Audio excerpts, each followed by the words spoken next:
Good evening, I'm Ces Oreña-Drilon. I'm Pauline Verzosa. And I'm Shawn Yao.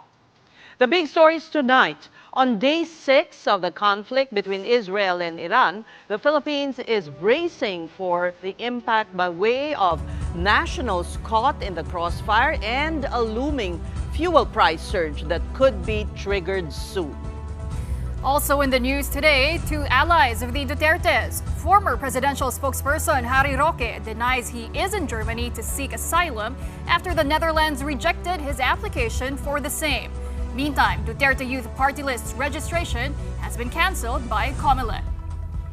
And President Bongbong Marcos is growing weary of issues in Philippine education, a sector which he believes has been neglected. He is also frustrated over how the K-12 program turned out. Marami ang mag-aagawan for sure ng mga flights palabas ho ng Israel pag nagbukas na yung airspace. We're starting already with the assumption that the oil prices will in fact go up, and I cannot see how it will not.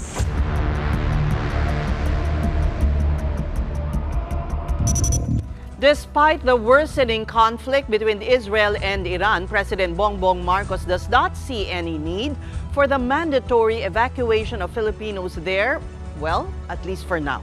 So far, 150 Filipinos in Israel are appealing for repatriation, along with 21 government officials who also got stranded. The big story from Mobile Journal, Arles de los Santos. These missiles came from Iran's Islamic Revolutionary Corps. Israel's missile interceptors may be showing signs of wariness, but they're not backing down. It launched 60 aircraft, which all fired back against Iran. Tehran had since activated its air defense system as a shield against Tel Aviv's missile, and the war rages on. At this point, nearby nations in the Middle East can only watch and wait if the conflict between Israel and Iran will escalate further. For now, life goes on. At this wedding in Lebanon, the exchange of missiles became a backdrop. As for Filipinos also witnessing the still unfolding crisis, they're trying their best to stay out of harm's way. The Philippine Embassy in Tel Aviv says at least 150 Pinoys have already appealed for repatriation, but not Nonami. She can't bear to leave behind Aba, her 71-year-old ward for more than a decade now, who's ill and bedridden.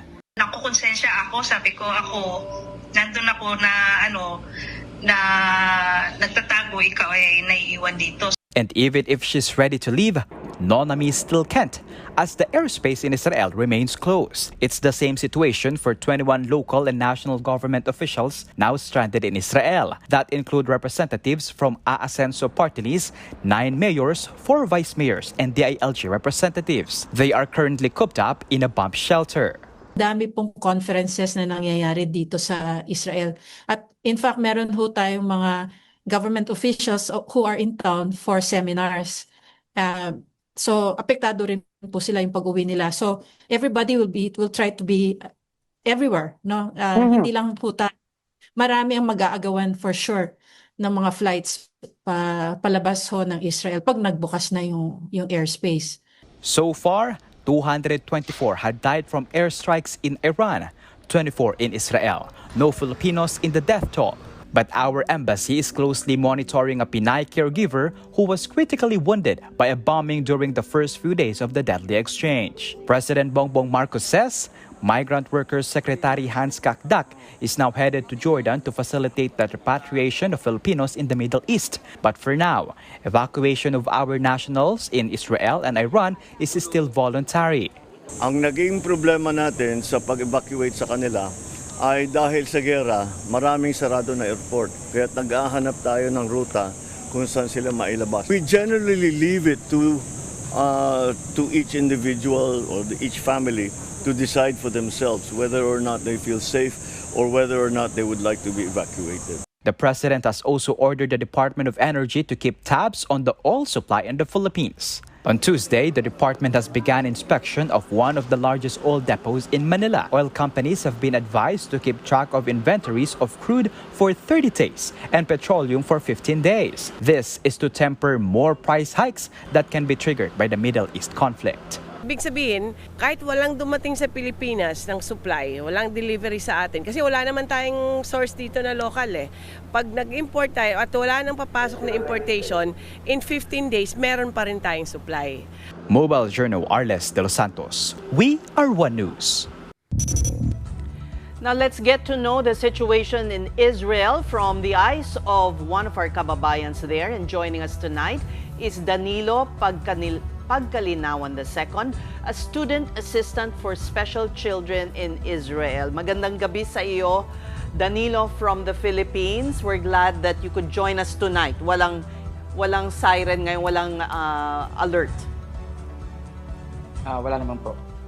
Ikwento mo yung Thanks God, karanasan mo kagabi na nagre-ready ka na para makapanayam namin nang biglang, ano ba yung napansin mo?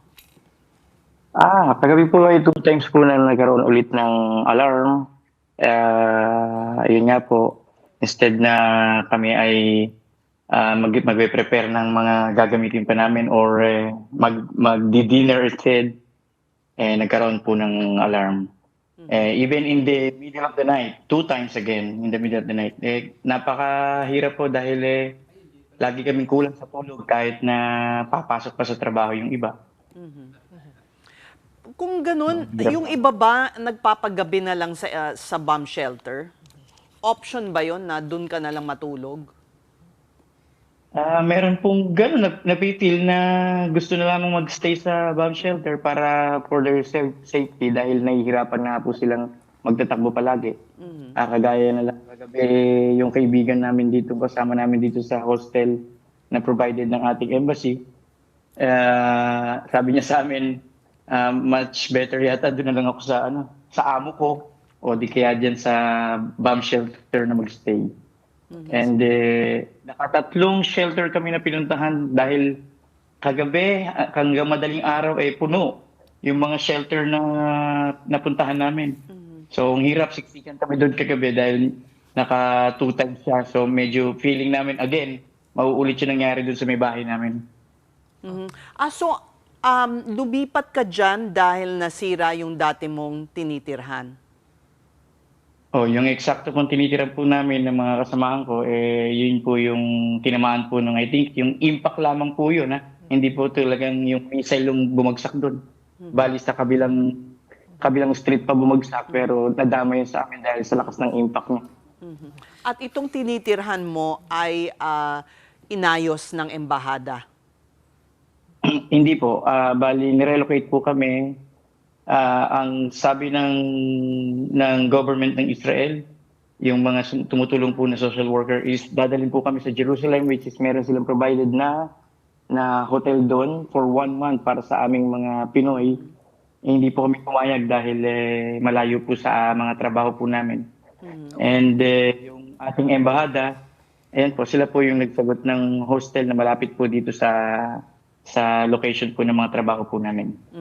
Yan ba yung just to clarify, Danilo, yung sinasabi kasi nung nakapanayam namin si Philippine Ambassador Eileen, sabi niya na meron daw parang isang building, kumbaga na may mga rooms where Filipinos can stay temporarily and provided daw ito ng Philippine government. Is that where you're staying or iba pa?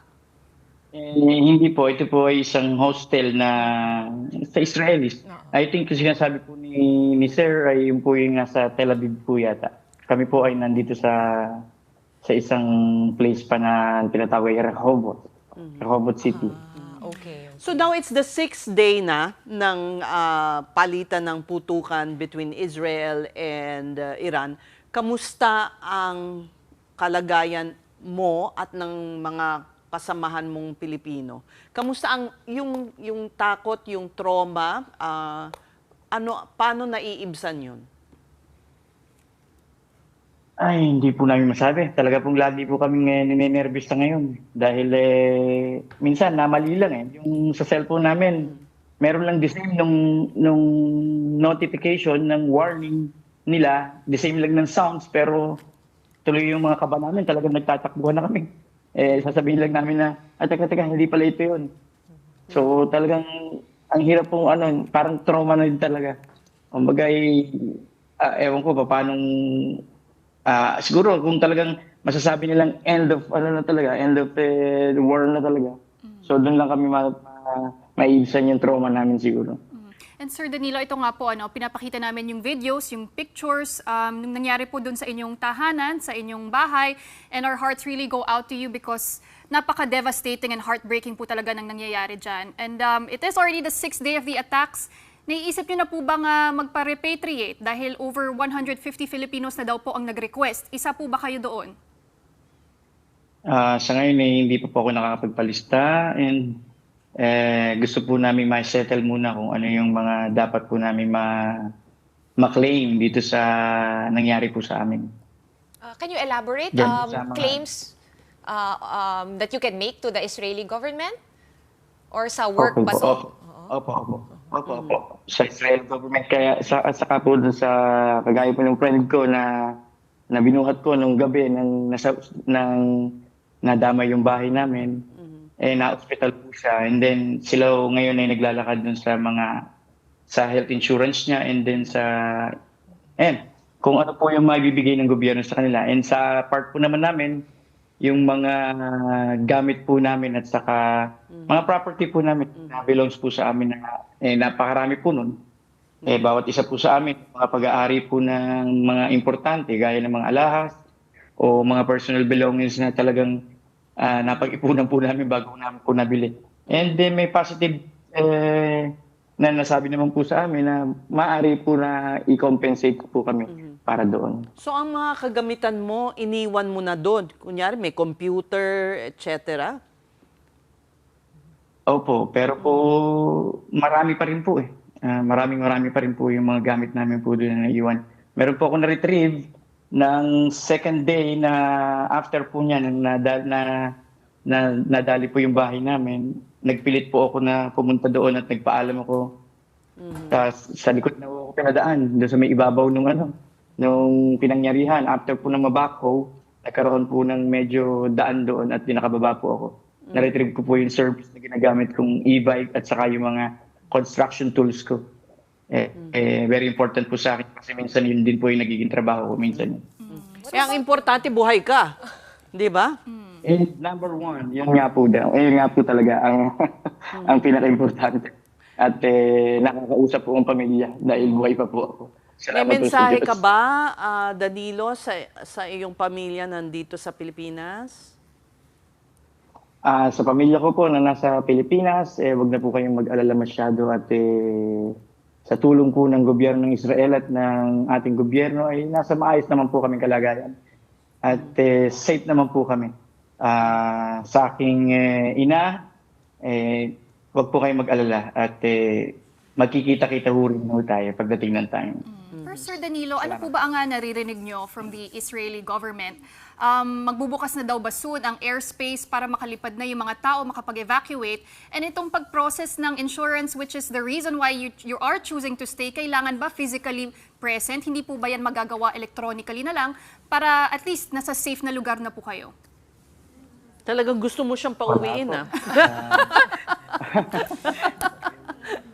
Well, tama ho yan. Maganda ho yan. Talagang dapat mag-prepare na din talaga kami. Siguro, within this day, meron na rin kaming result. Binigyan na kami nung pinaka manager nung bahay na titira namin. Kami tenant, binigay na sa amin yung kanyang information. So, after this, makakapag-decide kami kung ano talagang gagawin namin. Kung magpapalista rin kami or what.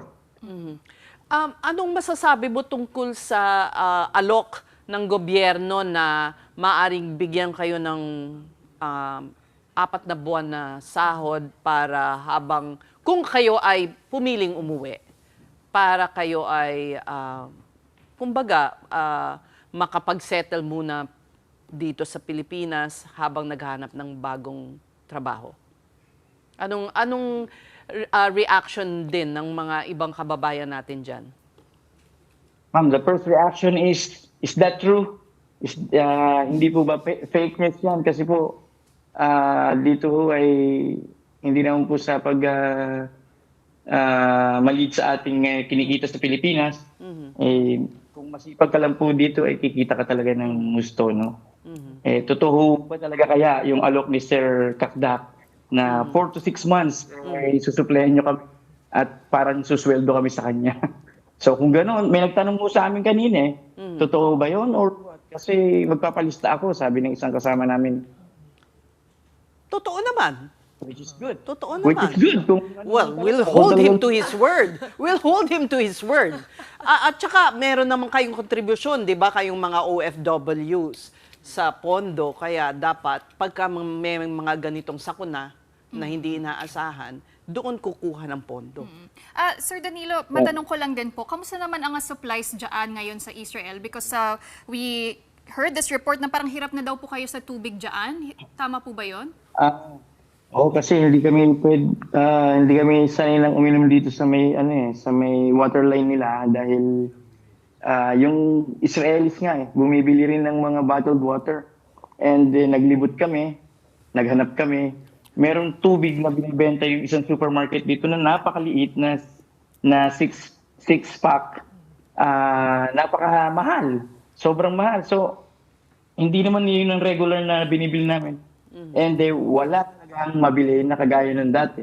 So, ikot hanggang makatagpo kami. Napakalimitado na. And isa sa mga, kumbaga parang magpapanik buying ka ba? Or what? Ano bang meron? Ano bang nangyari talaga? Ito na ba talaga yung magkakataon na ng store?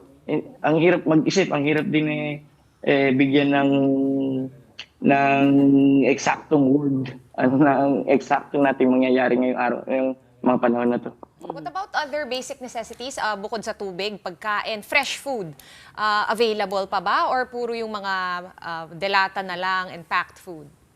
Hindi, ma'am. Yan naman po ang maganda rito sa government nila, no. Nandiyan po, yung pagdating sa mga foods, nandiyan talagang ready lagi sila na open ang mga supermarket. May mabibili kami talaga. Yan lang tubig, medyo pahirapan siguro. Medyo nauuli lang kami dahil may mga trabaho or talaga nauubos-ubusan lang and then the other time. Ngayon, hindi pa rin ako sumubok ulit dahil may mga ibang bagay kami nagawa. Malalaman. Pero goods naman ang mga pagkain. No. Danilo, I suppose mahirap talagang isipin pero we'd like to ask you kung 50-50 ba? Ano bang decision mo na umuwi o manatili dyan? Kung anong tansya mo?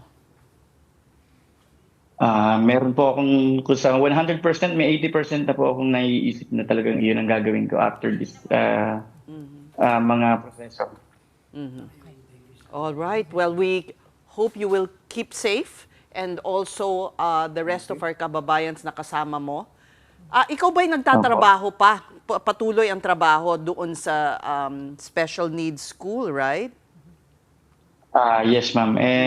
Sabi po ng aking manager dun sa school ay until hindi nagiging okay yung situation, wala muna po kaming pasok. Okay. Okay, ingat kayo dyan. Maraming salamat. That was Danilo Pagkalinawan, the second joining us from Israel. Maraming salamat. In other news, former presidential spokesperson Roque seems to have failed in his bid or his asylum bid in the Netherlands and has turned to Germany for refuge. That is according to Department of Justice Secretary Boying Remulla. The DOJ chief added that they are working on having Roque's passport canceled or have him extradited, quote, when the time comes. Alam ko, hindi siya nabigyan ng asylum ng Netherlands. Kaya nasa Germany na ang pagbibigay nito kung sa pakasakali. So hintayin natin. Basta yan, pwede naman file ng extradition niya pagdating ng panahon. Pero baka hindi na kailangan kasi kakancelin naman ang passport niya. Pag naging undocumented alien yan, ay pwede nang kunin ng Interpol. But Roque was quick to deny Remulla's claim, calling it fake news. In a statement, the lawyer said this is already the second time that the Justice Secretary gave wrong information about him. The first one being that he had multiple passports. Remulla, Roque believes, is getting his information from the rumor mill. Roque further clarified that his trip to Germany was a pre-planned activity and was upon the invitation of the Filipino community there, and that he is now back in The Hague. Roque is facing an arrest warrant here in the Philippines for qualified human trafficking cases related to pogos. We're just going to take a quick break, but coming up, no proclamation and now no registration. Duterte Youth party list's bid to stay in the House of Representatives hits another snag. That story and more when the big story returns. Stay tuned.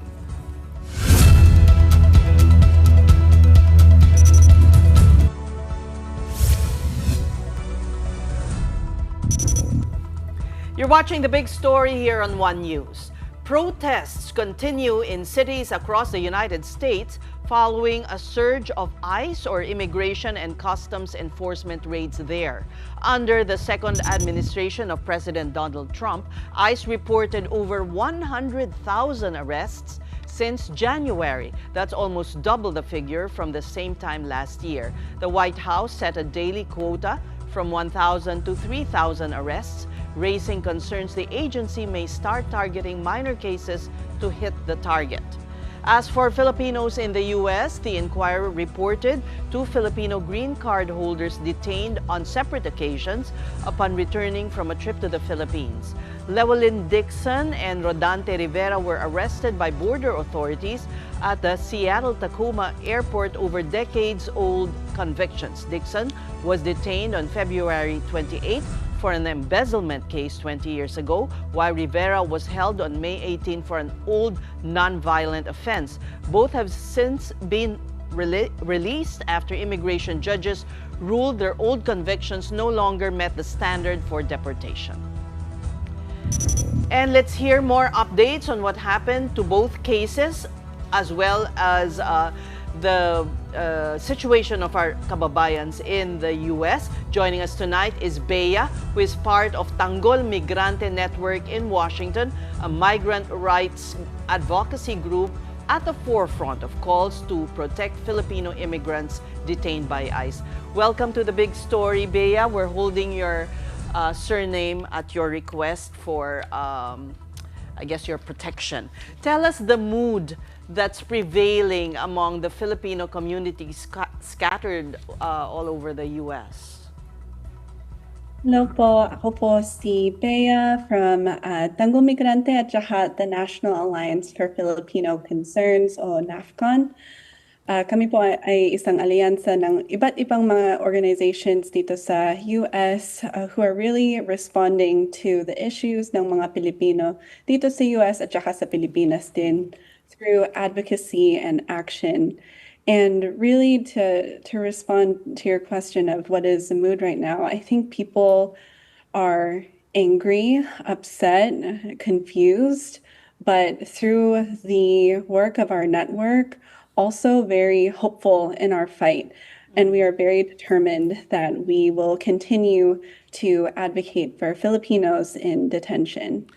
Aside from those 2 cases, do you know of others? It's quite difficult to get information, as well as perhaps Phil-Ams arrested in the raids of ICE.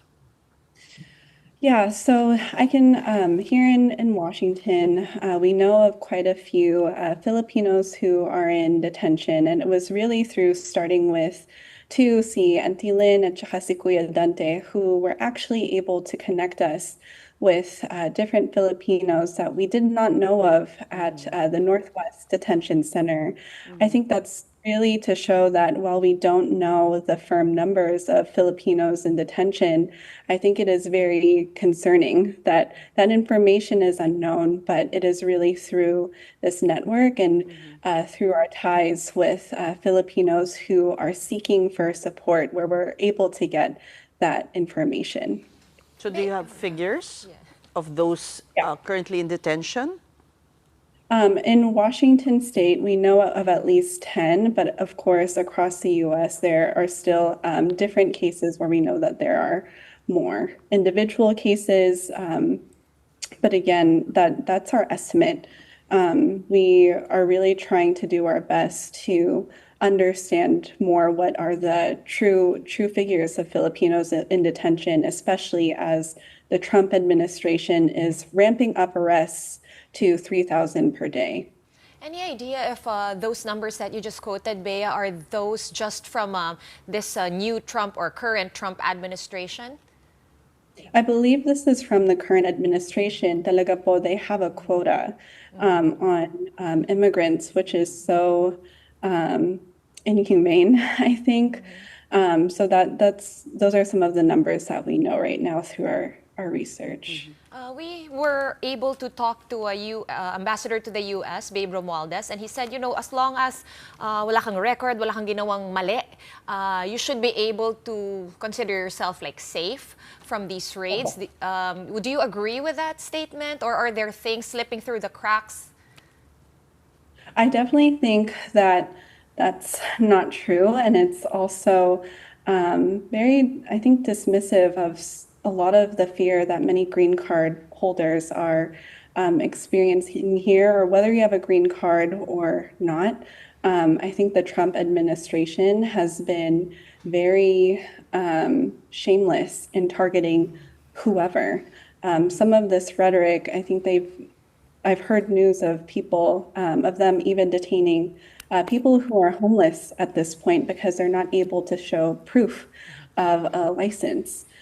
So I don't think it's a fair statement to say that it's just if you have some sort of conviction, because at this point, Trump is definitely fear-mongering to raise and heighten this repression and intensifying the repression of all migrants and immigrants here in the U.S.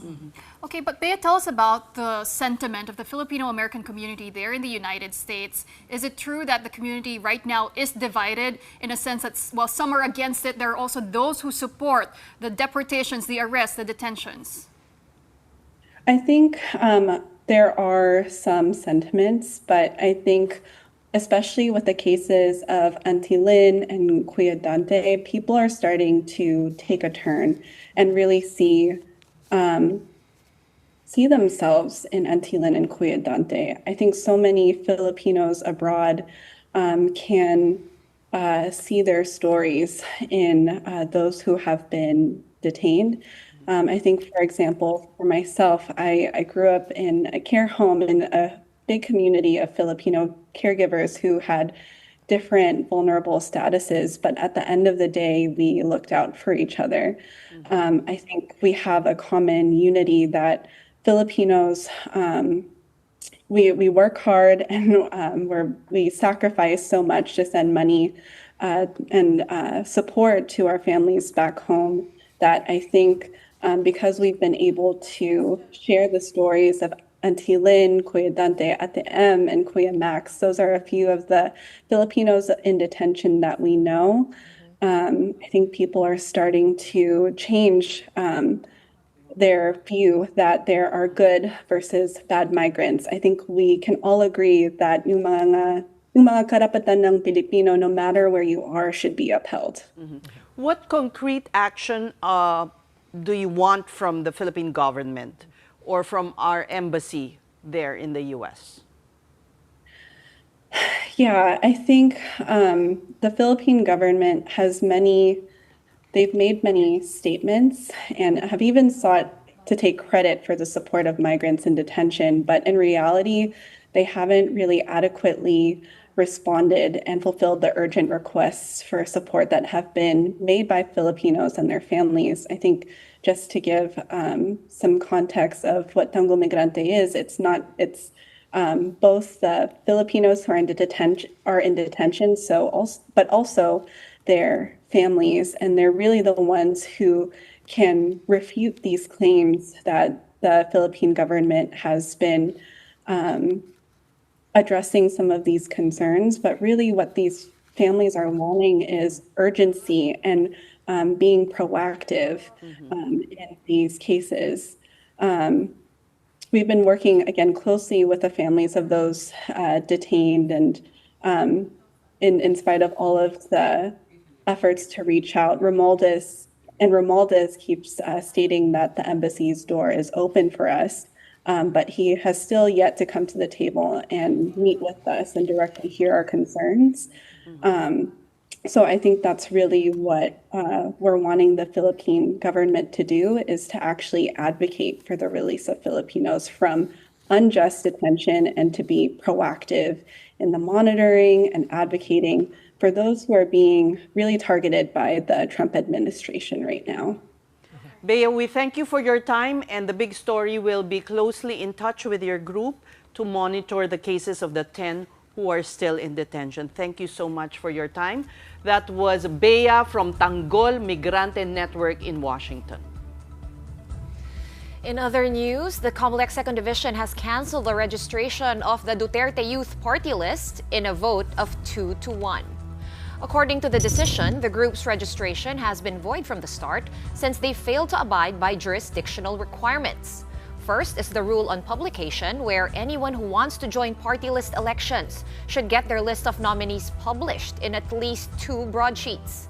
Another is the requirement for them to face a hearing on their application. But the poll body also clarifies that the group can still file a motion for consideration within 5 days. The COMELEC en banc is also yet to decide on the complaints, which go back as far as 2019. If en banc rules against Duterte Youth, then they could lodge the appeal at the Supreme Court. Duterte Youth amassed more than 2.3 million votes in the midterm polls, garnering them 3 seats in the 20th Congress.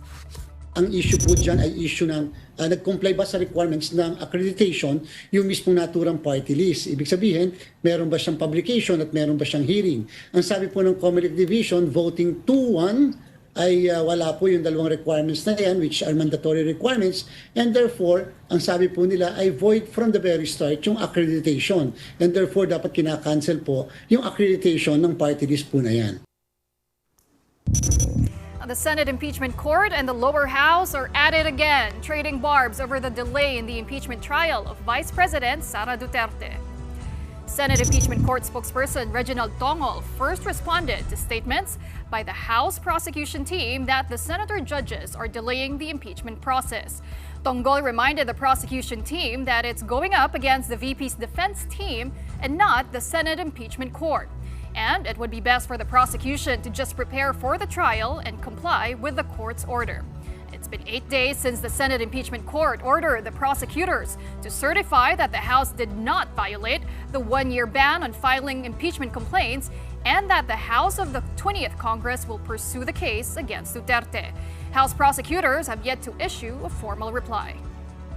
Actions speak louder than words, at sa aming mga abogado, mas matimbang po ang ebidensya kesa sa mga salita. So tingnan na lamang po natin ng ebidensya. Ano po ba ang kanilang mga na-file na? Kahit po yung pagpapareceive nung ordinary notice of appearance lamang po ng depensa ay hindi pa po nila na-receive. Ano po ba ang motibo para...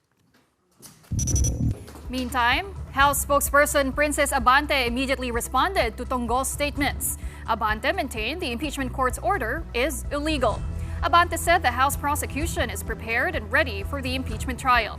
It's up to the Senate, she says, to start it forthwith as what is stated in the Constitution. Yung mga requirements na hinihingi pa sa prosecution panel, hindi yan kasama sa Constitution eh. Ang requirement lang ng Constitution, a verified complaint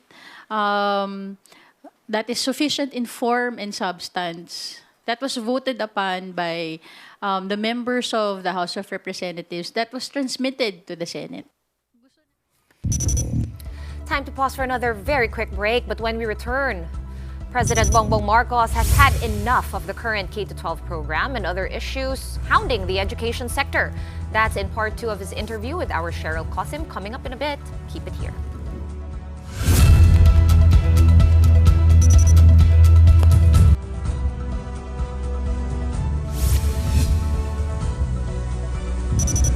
Thank you for staying with us here on The Big Story. President Bongbong Marcos is frustrated over persistent problems in the education sector, including the K-12 program, which he finds ineffective at this point.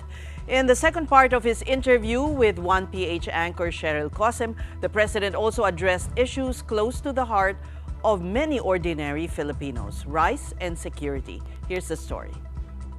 President Bongbong Marcos admits he is as let down as others with the K-12 program. For him, it only added costs and effort and failed on what it promised to deliver: make high school graduates ready for employment.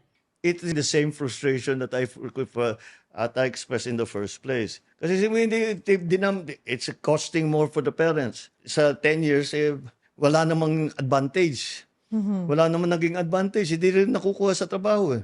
But while the K-12 is still in place, the president says the government has to make it work. The chief executive is also as frustrated with other issues hounding the education sector, from lack of classrooms and other facilities to teachers' shortage. Sipin mo, 160,000 ang kulang natin na classroom. Paano nangyari yun? Basta't pinabayaan na lang. Then there are the issues teachers have to deal with, aside from being required to double up on duties and wear as many hats as possible in order to keep up with the needs of students and their schools. May performance audit at the end of the year para sa mga teacher. So pag sinasabi, kalahati ng klase mo, bagsak, mahina kang teacher. Bababa yung performance audit mo. So kahit na hindi marunong magbasa, ipasa mo na. Yun ang nangyayari. Pero we will remedy that. The performance review is not going to be based on that. On rice prices, Marcos highlighted record-breaking palay harvests from 2023 to 2025. With production up, he says lower prices are becoming sustainable without relying on subsidies. Baka hindi alam nga ng tao na in 2023, we had the largest the largest crop of palay in the history of the Philippines. So our production is slowly going up. Since our production is already going up, bababa ang cost of production. Ang pagbenta ng NFA, pababa ng pababa.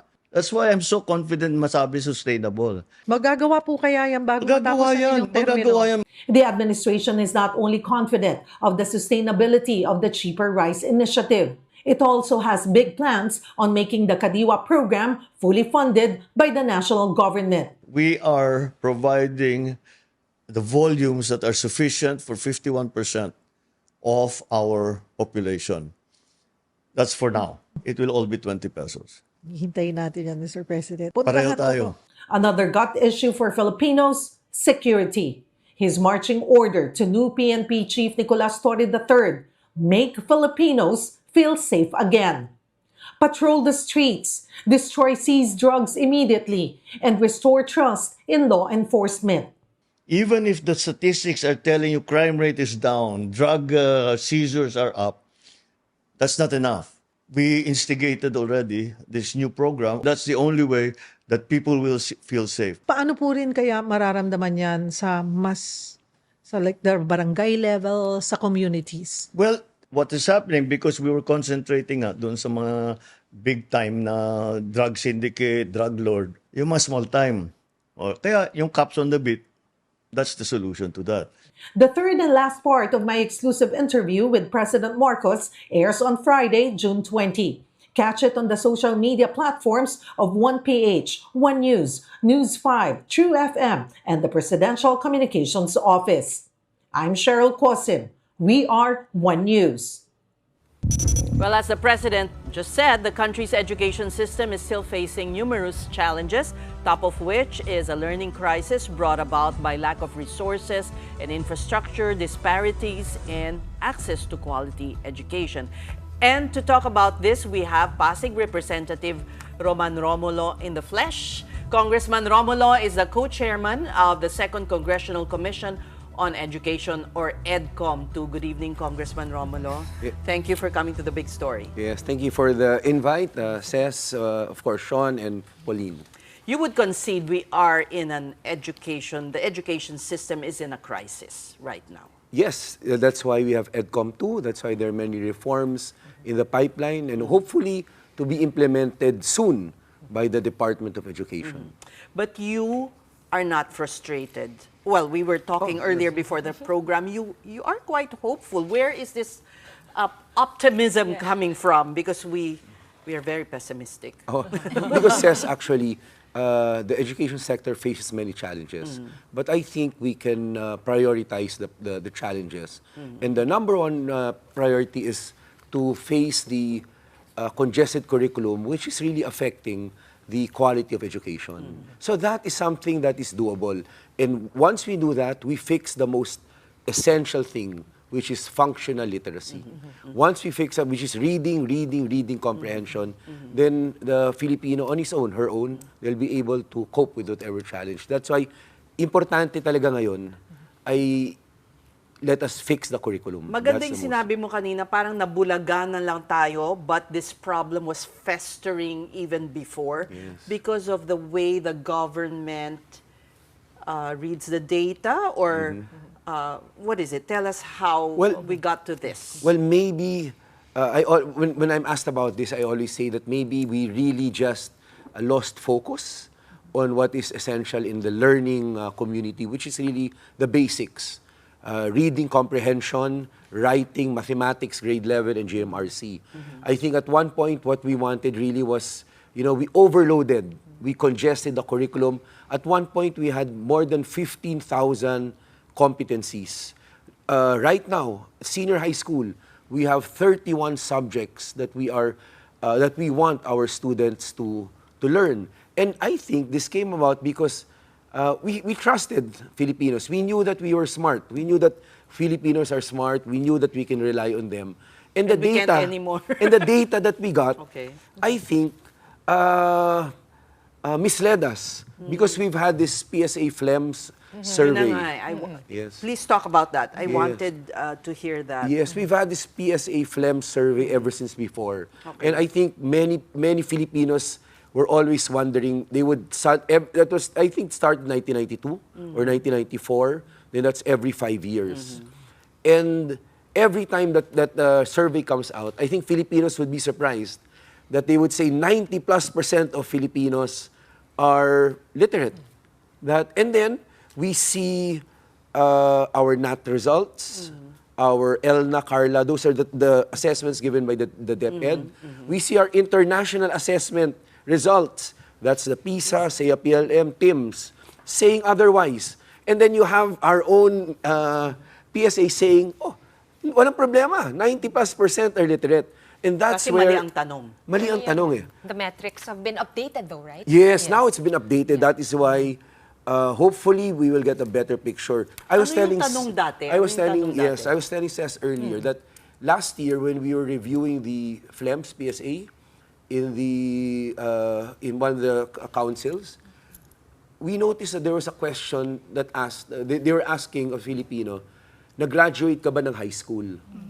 If you answered yes, the assumption was, literate ka na. And that question, in fact, sinabi naman ng PSA ngayon, they dropped that question already. So, in fairness, wala na yon. So, doon ang galing yung 91% literacy? I think that's part of it. Plus, they added questions to test. Ang tinetest nila doon talaga is reading comprehension, a little mathematics, which are also questionable. But again, at least yung pinaka-blatant na question na kung graduate ka ng high school, assume na kaagad. Mali yun eh. Kasi obviously, the NAT exams, the National Achievement Test given by DepEd, nakikita natin, hindi naman talaga mataas ang scores ng lahat ng ating mga learners. International assessments also show that. Hindi rin naman, sama nga ng loob natin, pag lumalabas yung PISA exam, di ba, parang sinasabi natin, bakit tayo nasa huli? So obviously, we have to also correct our data, we have to correct the numbers that how we ask questions so that we get the right context of where we are now. And I think that's where we are now. That's why it has been identified that what we have to do is really focus on reading comprehension, math, grade level appropriate, GMRC, and sciences. How long will that take? You're optimistic nga that it can be done in how long? For me, maybe as long as we implement it fully from K to 12, probably 3-5 years, we will see a big change. And I say this because a year ago, 2 years ago, USAID ABC Plus already had a project here in Regions 5 and 6. They had a project wherein they introduced, in fact, they introduced the Carla, which is now used by DepEd. They introduced a system of teaching What is and Carla? assessment. Sorry. It is an Ang dami assessment. mong mga acronyms. I have a trouble catching. Yes. It's comprehensive reading Okay. assessment. Okay. It's a way of teaching, di ba? No, A no. methodology. The Carla is It's the the assessment. assessment test. It's the test Assessment. to determine the reading comprehension. Doon nang galing yung 19.1 million. Iba yan. Iba pa yun. That is the Yun. FLEMS That yung PSA. FLEMS. That is the FLEMS. Ang Carla is grades after you exit grade 3. Okay. And then So basic pa. basic, yung key stage 1. Okay. After that, papasok na yung National Achievement Test, yung NAT. They also give that. Yun ang DepEd test. Anyway, sorry, interrupted your train of thought. You were saying you are optimistic because... Yes, because there was a pilot done before Regions 5 and 6, about a year, 2 years ago, wherein they introduced a method of teaching reading comprehension, mathematics, and based on the Carla results that they came out with, there was an improvement. Improvements were shown. Of course, meron pa rin naiwan. But then, still positive tayo na within 1 year, medyo mataas rin yung improvement. So, based on that, that is what we're all telling DepEd, apply na natin yan. So, Kasi apply na ba? In a way, I think they will begin to do that. But the thing that DepEd is doing now, una, we started Monday. Yes. From grades 1 to 3, babawasan na nila ang subjects. It will now be 5, 5, 6. 5 subjects sa grades 1 and 2, 6 sa grade 3 because they added science. Tama yun. And all subjects will be focused on reading comprehension, math, grade level appropriate, and may GMRC, yung good manners and right conduct. And then now, pagdating natin sa 11 and 12, doon naman now, magpa-pilot na rin ang DepEd. They will pilot in about 800 schools. Yung 2 tracks na lang, di ba? 2 tracks na lang. And then, they will limit it to 5 subjects, 5 core subjects. And then, electives na lang yung iba. Which is good because makaka-focus na tayo. And sa amin po, ang sinabi, we held hearings on this in the House. Ang suggestion namin is may naiiwan na 8 subject na GE sa first year college. Ang suggestion nga namin, let's not reinvent the wheel. Kopyahin na lang natin yung 8 subject na yon. 4 sa grade 11, 4 sa grade 12. And then in the next hearing, SHED and DepEd came back to us. They confirmed, tama ho, 8 yan. There are 8 remaining. Pero, sa 8 yan, 5 na lang pala ang wala. That is why yung 5 yun yung in-adopt ngayon ng DepEd as their 5 core subjects. Yung 3, according to them... Ano yung 5 yun at ano yung 3? Yung 3 na lang. Yung 3 kasi yun yung controversial. Yung 3 kasi, yun yung parang world history. Nandun yung philosophy, ethics. Okay. Yun yung naging controversial, yung ethics na yun. And then the other one was,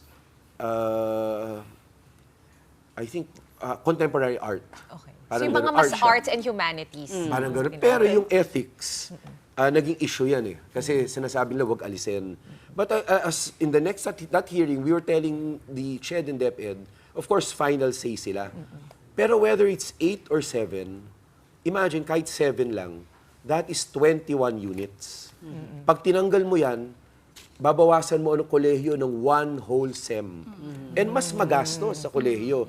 In fact, yun naman talaga yung original intent ng K-12 or one of the original commitments.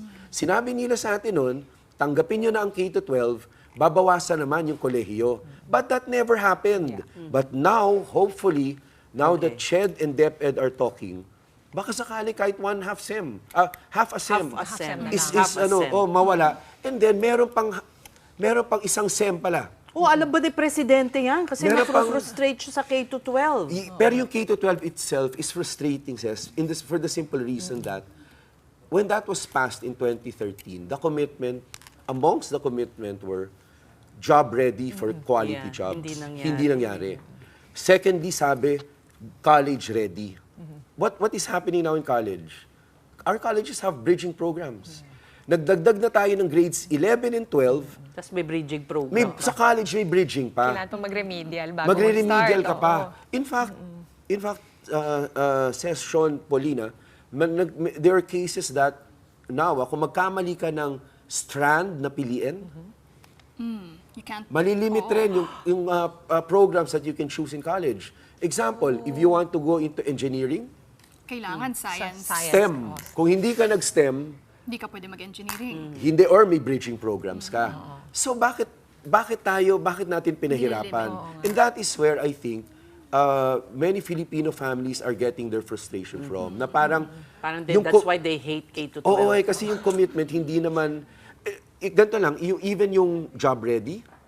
What do we give our tech voc graduates now? We give them NC2 mostly. Ano ibig sabihin ng NC2?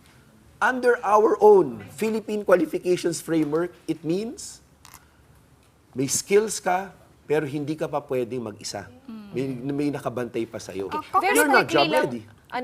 Roman, bago kayo nag-adjourn, may proposal yung both houses na magkaroon ng cabinet cluster. Yes. Are you in favor of that? Well, we passed that resolution, Yes. and I authored the one from the House. Yes. So is that It's going your to idea. come through? That's follow? an EdCom 2 idea, in fact.